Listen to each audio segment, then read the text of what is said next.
Serology. Gibidyo day nimo ko? Oo, gibidyo ka na ako ka.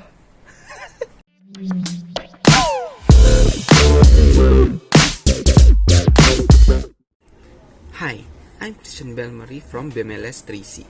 This video will help you understand more about immunology and serology. So first, what is immunology and serology?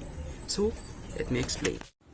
Immunology is the study of the body's immune system, while serology is the study of blood serum.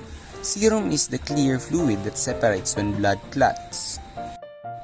Also, immunology can be defined as The study of a host reaction to foreign substances that are introduced into the body. Such foreign substances that induce a host response are called antigens. Antigens are all around us in nature. They vary from substances such as pollen that may make us sneeze to serious bacterial pathogens such as Staphylococcus aureus or Group A Streptococcus that can cause life-threatening illnesses. On the other hand, there is what we call antibodies. Antibody is a protein component of the immune system that circulates in the blood, recognizes foreign substances like bacteria and viruses, and neutralizes them. So after exposure to a foreign substance called an antigen, antibodies continue to circulate in the blood, providing protection against future exposures to that antigen. The immune system protects us from infection through various lines of defense. If the immune system is not functioning as it should, it can result in disease such as autoimmunity, allergy, and cancer. Ay, sorry. Dili ka na nga cancer. Kini.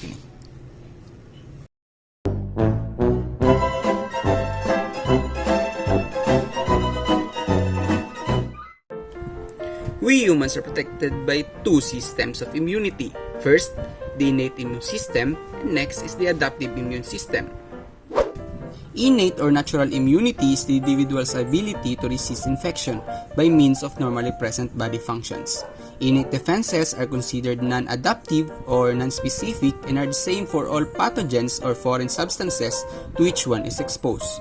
No prior exposure is required and the response lacks memory and specificity, but the effect is immediate. In contrast, Adaptive immunity is a type of resistance that is characterized by specificity for each individual pathogen or microbial agent and the ability to remember a prior exposure. Memory and specificity result in an increased response to that pathogen upon repeated exposure, something that does not occur in innate immunity. both of these systems are necessary to maintain good health. White blood cells or leukocytes plays a key role in both innate and adaptive immunity. Leukocytes defends our body against invasion of bacteria, viruses, fungi, and other foreign substances. There are 5 principal types of leukocytes in peripheral blood: neutrophils, eosinophils, basophils, monocytes, and lymphocytes. The first 4 types are all part of innate immunity, while lymphocytes are considered part of adaptive immunity.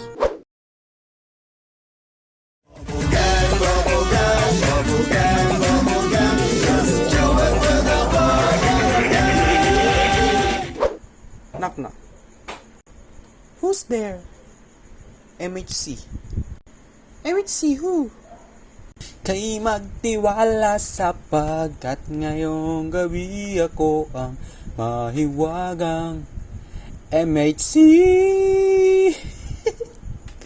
Corny, bye. Kidding aside, MHC or major histocompatibility complex determine whether Transplanted tissue is histocompatible and accepted by the recipient or if it is recognized as foreign and rejected, and it is named by a French scientist, Dowsett. there are 2 classes of MHC, the MHC1 and MHC2.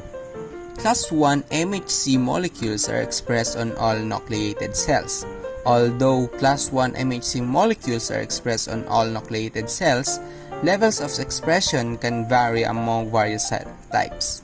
Class 1 expression is highest on lymphocytes and myeloid cells, and low or undetectable on liver hepatocytes, neural cells, muscle cells, and sperm. Class 2 MHC molecules are found on APCs, including B lymphocytes, monocytes, macrophages, dendritic cells, and thymic epithelial cells. Because dendritic cells are considered the most effective APCs, they express high levels of class II MHC on their surface. X-linked Bruton's agammaglobulinemia first described in 1952. It is a primary immunodeficiency disorder that prevents affected individuals from making antibodies and requires them to rely on lifelong immunoglobulin replacement therapy for survival. Wiskott-Aldrich syndrome first described in 1937 by Alfred Wiskott. Wiskott-Aldrich syndrome is a rare X-linked recessive syndrome that is defined by the triad of immunodeficiency, eczema, and thrombocytopenia. Transient hypogammaglobulinemia of infancy or THI first described as a distinct entity by Gitlin and Janeway in 1956. THI is a common primary immunodeficiency disease affecting infants and young children. Purine nucleoside phosphorylase or PNP deficiency first described by Gibet et al. In 1975. It is shortly after their discovery of a deficiency of another enzyme. So PNP is a deficiency inherited as an autosomal recessive trait. Isolated IgG subclass deficiency. IgG subclass deficits after circumstances in which the level of one or more IgG subclasses is more than 2 standard deviations.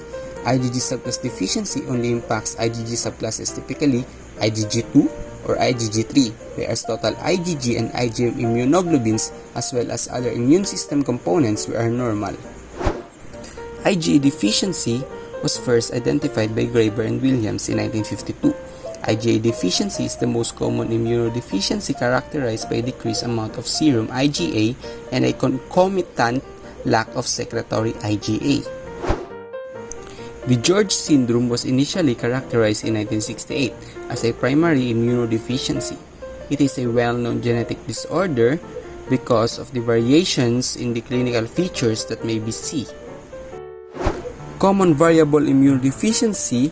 Originally, the name variable was used to describe a group of late-onset, unclassified hypogammaglobulinemia in adults. So, common variable immunodeficiency is a heterogeneous group of disorders with a prevalence of about 1 in 25,000. Chronic granulomatous disease.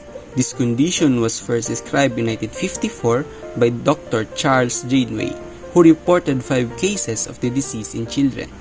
Group of disorders involving the inheritance of either an X-linked or autosomal recessive gene that affects the neutrophil microbicidal function.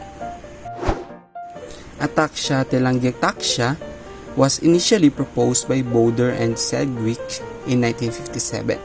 So, it is a rare hereditary neurodegenerative disorder.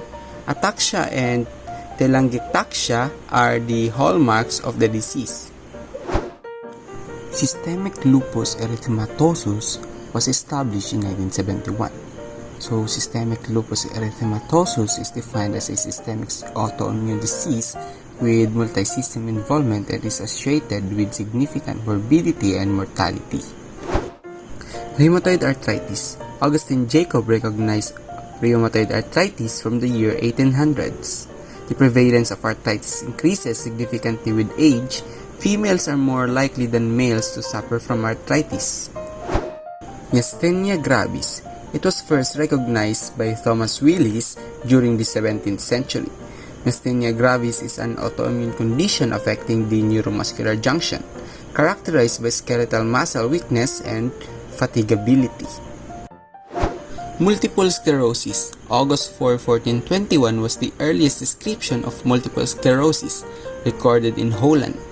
Multiple sclerosis is an autoimmune disorder involving inflammation and destruction of the central nervous system. Goodpasture syndrome. Identified by Ernest Goodpasture in 1919. It is a rare autoimmune disease characterized by pulmonary hemorrhage and glomerulonephritis. Autoimmune thyroid diseases. First, Hashimoto's thyroiditis. It was discovered in Japan in 1912 by Dr. Hikaru Hashimoto, while Graves' disease was identified by Caleb Parry in 1786. Transplantation immunology. Transplantation is the process of moving organs or tissues from the donor to a recipient with the purpose of treating organ failure, cancers, and other diseases. Graft versus host disease. It is a condition that might occur after an allogenic transplant. Graft refers to transplanted or donated tissue, and host refers to the tissues of the recipient. Thank you guys for watching. That's all for today. See you next time.